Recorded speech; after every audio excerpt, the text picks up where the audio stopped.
Welcome back. Welcome back to Saving Chevys. It's been a while, but I hope everybody has enjoyed the holidays. It is Saturday, and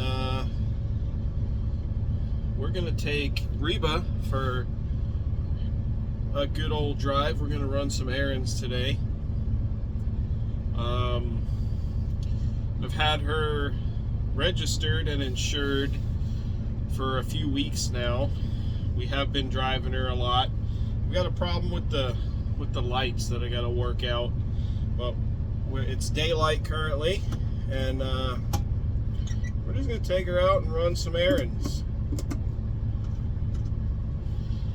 And we'll talk about her a little bit while we do so. So first, to the bank.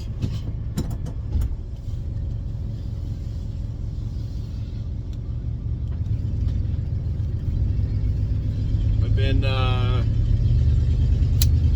driving her to work. I'm trying to think. I've probably put 500 or 600 miles on her. I didn't even see that car. We took her grocery shopping, had the back full of groceries. That was kind of fun. The negatives. The front end is completely worn out. She's dodgy, especially at 55 and higher. She likes to bob and weave.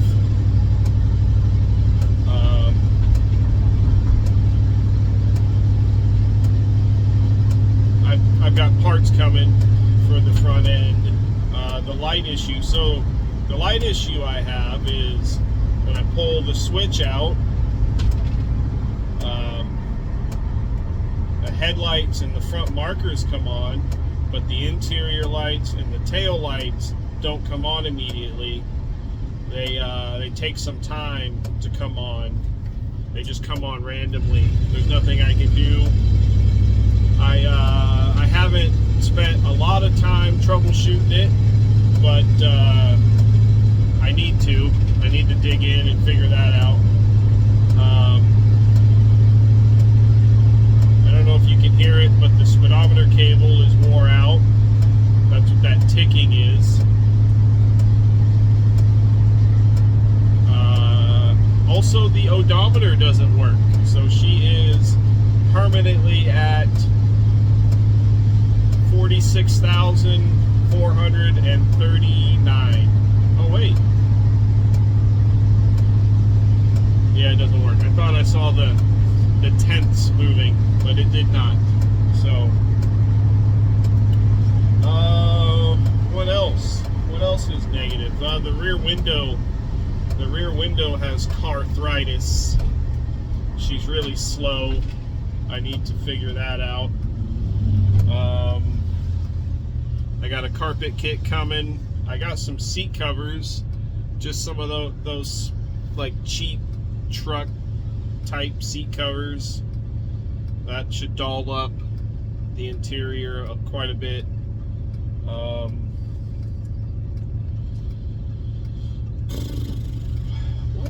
What else is bad?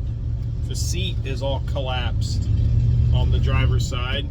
I think all that stuffing I found under the rear seat, I think all that stuffing came out of the driver's side seat. The passenger side is still firm, but the driver's side is collapsed. I think the springs are fine. There's just no fluff in there. When I pull the seats out to put the carpet kit in, I will try to stuff some foam in there. The car gets looks everywhere. People love this old girl. The first place I took her was to the gas station to get her a tank of gas, and Like, all the attendants stopped doing their job to come over and talk to me about it. Everybody had one, or their parents had one when they were kids.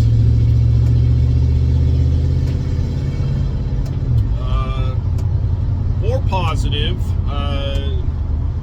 like I said, I've been driving her for a few weeks now, and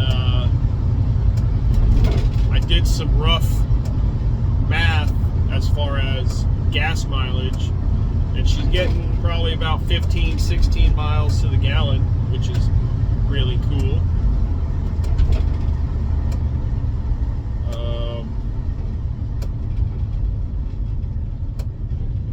Another negative, the front drums are a little warped or something, and I think it's exaggerated by the fact that everything's so wore out in the front, but when you hit the brakes it shakes quite a bit, and it makes the dodgy problem worse. But drive's good. The dodginess has a lot to do with the road. If there's a groove in the road, she likes to get in it and just go all over the place. But on a nice flat road, she drives really nice. I got some new tires on the rear. They're quite a bit taller than what was on there. So the speedometer reads correctly, and it cruises nice at 65, 70.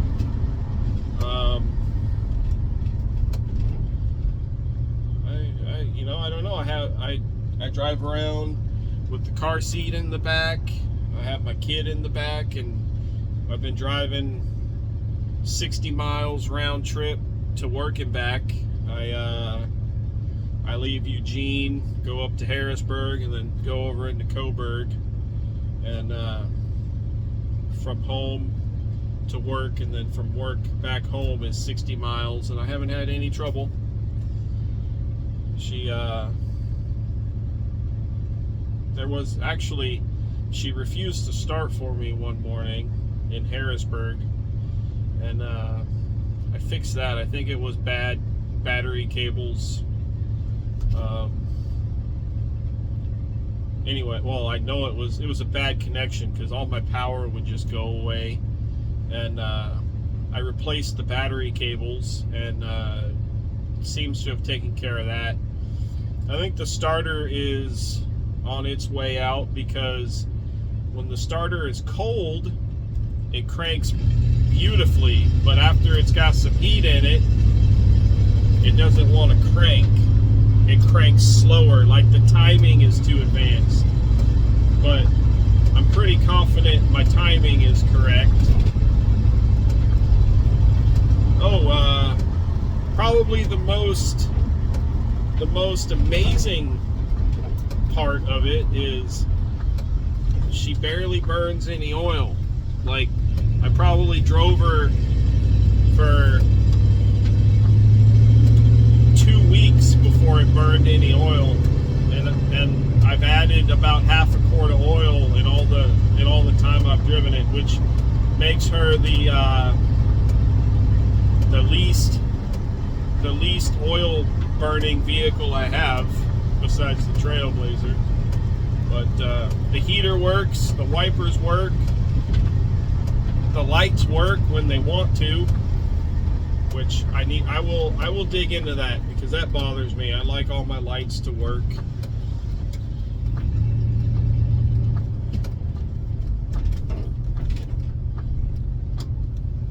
We may switch the camera around so you can see what's going on here, but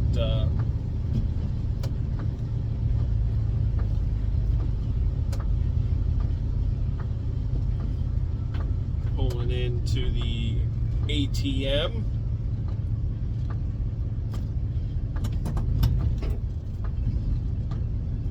The carburetor's not perfect. sudden changes in direction, like going forward to back. She wants to die. I think the float, the bowl level is too high. I'm gonna pause this so you guys can't steal my information. Be right back. All right, I changed the position of the camera, obviously, so I think I'm just gonna shut up and drive and let you guys enjoy a nice rainy day drive in the 66 Belair wagon. Here we go.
definitely be driven all the time.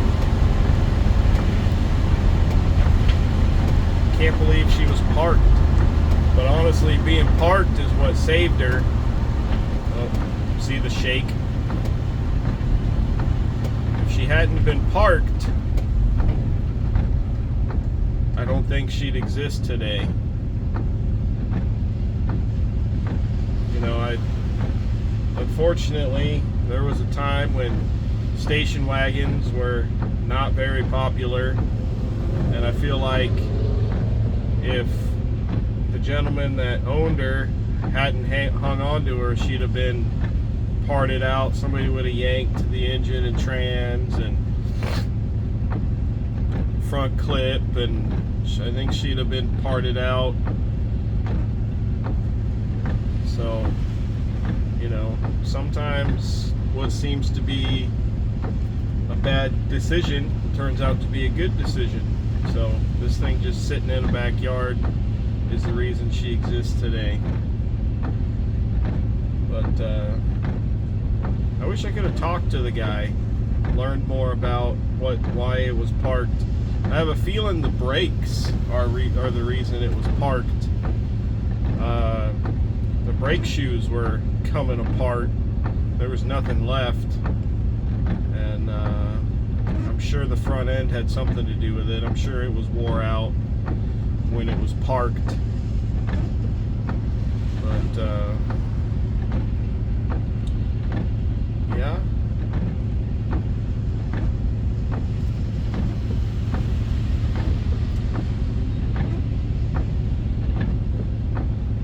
This is a long train. I don't know how much of this you guys want to see. Probably not.